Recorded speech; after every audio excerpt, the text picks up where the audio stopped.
A ver. Al tener preparada el agua caliente, procedí a llenar la jeringa con 15 mililitros de agua. Después, para aislar el líquido, tapé el orificio de la jeringa con mi dedo.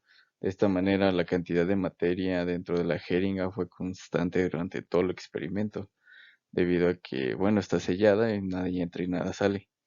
Siguiendo con el experimento, comencé a jalar el émbolo de la jeringa y para así aumentar el volumen dentro de ella. Como ya sabemos por la ley de Boyle, el volumen es inversamente proporcional a la presión con temperatura constante, por lo que al yo aumentar el volumen dentro de la jeringa también estaba disminuyendo la presión dentro de ella. Finalmente en este punto es donde ocurrió la parte más interesante del experimento, ya que al agua dentro de la jeringa entró en ebullición gracias a estos cambios de presión. Fue muy genial poder observar que cada vez que bajaba la presión alrededor del líquido, su punto de ebullición también disminuía. A pesar de que en México el agua entra en ebullición aproximadamente a los 93 grados centígrados, este fenómeno se logró llevar a cabo a una menor temperatura gracias a los cambios de presión que se llevaron a cabo. En este caso lo que hicimos fue disminuir la presión dentro de la jeringa. Con estos resultados del experimento puedo concluir que la presión y el punto de ebullición de un líquido son directamente proporcionales, es decir, si aumento la presión, el punto de ebullición va a aumentar; si disminuyo la presión, el punto de ebullición va a disminuir, y esto es contrario a la relación presión y volumen.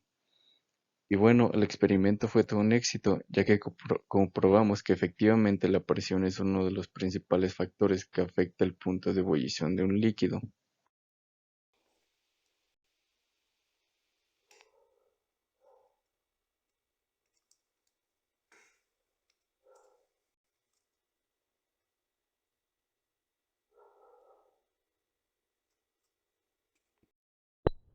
Observaciones. Calentamos el agua a 80 grados centígrados, la metimos dentro de la jeringa, pues colocamos nuestro dedo para hacer vacío y al momento de tirar el émbolo se generó presión, aumentó la presión y debido a eso se aceleraron las partículas que estaban entre la jeringa y el agua y por eso comenzó a hervir. Comenzamos virtiendo el agua en la olla a tal punto de llegar a una temperatura antes del punto de ebullición. Después tomamos la jeringa y agarramos 20 mililitros de agua. Una vez llena la jeringa de los 20 mililitros, tapamos el émbolo y jalamos la jeringa y podemos observar cómo es que el agua empieza a ebullir. Es interesante cómo podemos observar el cambio de temperatura debido a la presión y cómo es que este es un factor importante en cuanto a la temperatura de un líquido. En este caso, observamos que al bajar la presión, incrementa la temperatura del agua, asimismo haciéndola llegar hasta su punto de ebullición. En este experimento vi la reacción de las moléculas al perder presión. Primero, en sí, precalenté agua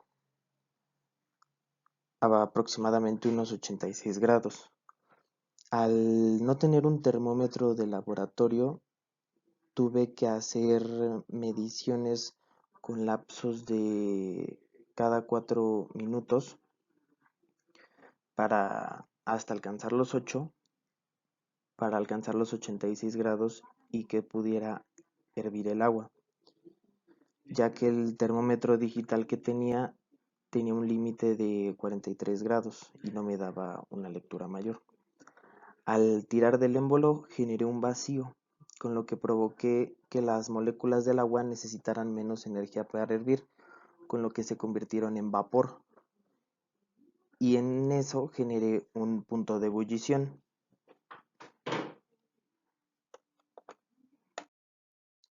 En esta práctica se pudieron percibir diferentes cosas.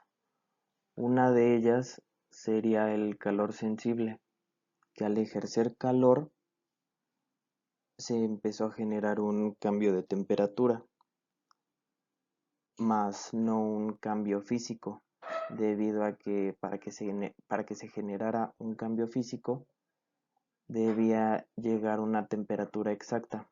Por eso los lapsos de 4 minutos para poder alcanzar los 8 minutos en los cuales se iba a alcanzar los 86 grados. Con alcanzar los 80 grados era más que suficiente. Ya al haber alcanzado esa temperatura, se genera el cambio físico en el cual el agua, al tirar del émbolo, se separan sus moléculas y se convierte en vapor.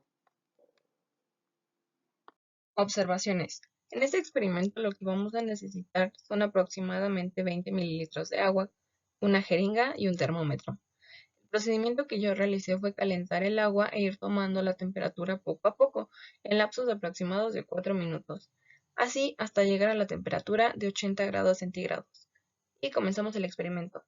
Primero succionamos con ayuda de la jeringa los 20 mililitros de agua. Después tapamos el orificio de la jeringa y por último jalamos el émbolo para quitar presión. Y se puede observar cómo el agua dentro de la jeringa empieza a hervir. Una vez realizado el experimento, se puede apreciar que el agua está hirviendo. O sea, que el agua empieza a hervir a una temperatura aproximada de 80 grados centígrados.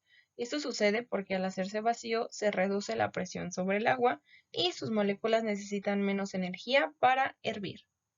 Así que queda comprobado el experimento. Para este experimento necesitaremos una jeringa grande, agua y en donde calentar el agua. Teniendo esto, procederemos a calentar el agua al punto en el que empiece a hervir. Después de esto, vamos a extraer solo 20 mililitros de agua caliente. Después vamos a seguir jalando la jeringa mientras tapamos el orificio de la jeringa y procedemos a ver el resultado. Como podemos ver, hemos creado un vacío en la jeringa al jalarla mientras tapábamos el orificio. Y al hacer todo esto, vemos cómo el agua empieza a hervir, y esto se debe a que no hay tanta presión en el agua, haciendo que su temperatura de hervir sea menor.